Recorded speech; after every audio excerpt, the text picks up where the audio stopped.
400 seat मिलेगा, कांग्रेस लोग नाराज हो जाते हैं, तृणमूल कांग्रेस लोग नाराज हो जाते हैं। वो लोगों को बोलना है मोदी जी को 400 सीट क्यों? मतलब अगर मोदी जी को 399 मिलता है उनका कोई आपत्ति नहीं है, खाली 400 सीट मिलने ही उनका आपत्ति है। भाई और बहनों, 399 और 400 का बीच में फर्क क्या है? 399 भी 400 ही है, 400 भी 399 ही है। लेकिन मैं आपको बताना चाहूंगा, जब मोदी जी को 300 सीट मिला तब मोदी जी ने क्या किया? 500 साल पहले बाबर ने राम मंदिर को तोड़ के अयोध्या में बाबरी मस्जिद बनाया था।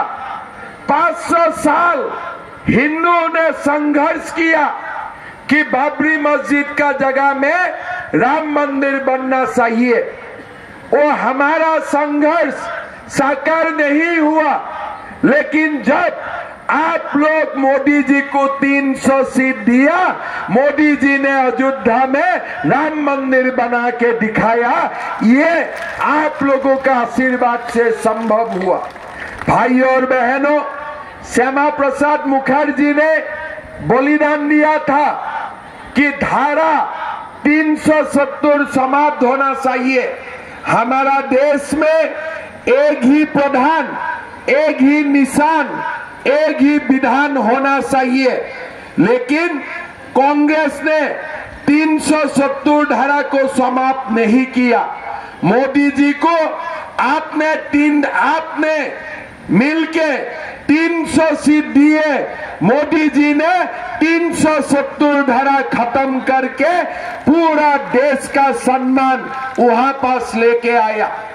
आपने देखा होगा, हमारा बांग्लादेश और पाकिस्तान से बहुत सारे बंगाली हिंदू अपना धर्म को बसाने के लिए भारत में पलायन करके आते थे, लेकिन भारत में उनको कोई नागरिकता नहीं देते थे।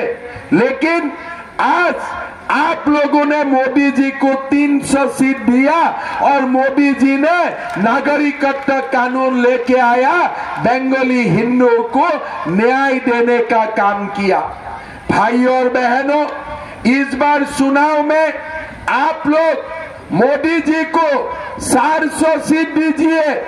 आज हमारा मथुरा में औरंगजेब ने कृष्ण जन्मभूमि को तोड़ा था और शाही ईदगाह बनाया था। आप हमें 400 सीट दीजिए, इस बार हम मथुरा में कृष्ण जन्मभूमि बनाऊंगा, ये भी हमारा वादा है। भाई और बहनों, आज आप लोग देख सकता है हमारा पश्चिम बंगाल का हालत क्या है। परसों दिन मैं संदेश खाली गया था। संदेश खाली का माँ और बहनों से मैंने बात किया। उनका माटी जबरन कब्जा कर रहा है, उनका सम्मान का साथ खिलवाड़ हो रहा है, लेकिन हमारा ममता दीदी शेख शाहजहां का खिलाफ कुछ व्यवस्था नहीं ले रहा है।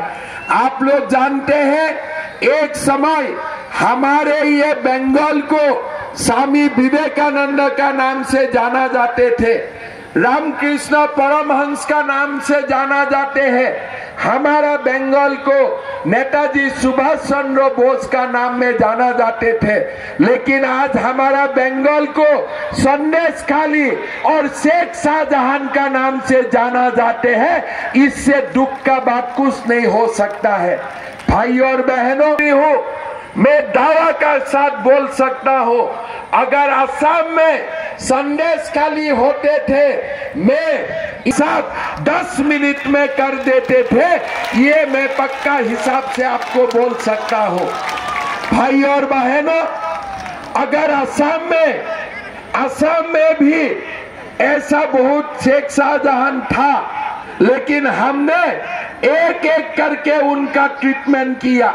मैं ममता बनर्जी को बता हूं, अगर आप शाहजहां को कुछ नहीं कर सकते हो, मुझको 26 घंटा के लिए ट्रीटमेंट कर दूंगा, मैं उनका पूरा ट्रीटमेंट कर दूंगा। भाई और बहनों, ममता दीदी जेल में शाहजहां को वीआईपी ट्रीटमेंट देके रखा हुआ है। आज आप लोग देखिए, हमारा ममता दीदी, मैं हमारा बोलता हूं, किसलिए ममता दीदी बनर्जी लिखते हैं। ये ममता दीदी किसको गाली देते हैं? रामकृष्ण मिशन को गाली देते हैं। ये ममता दीदी भारत सेवाश्रम को गाली देते हैं, लेकिन ये ममता दीदी शेख शाहजहां को कुछ भी नहीं कर सकता है।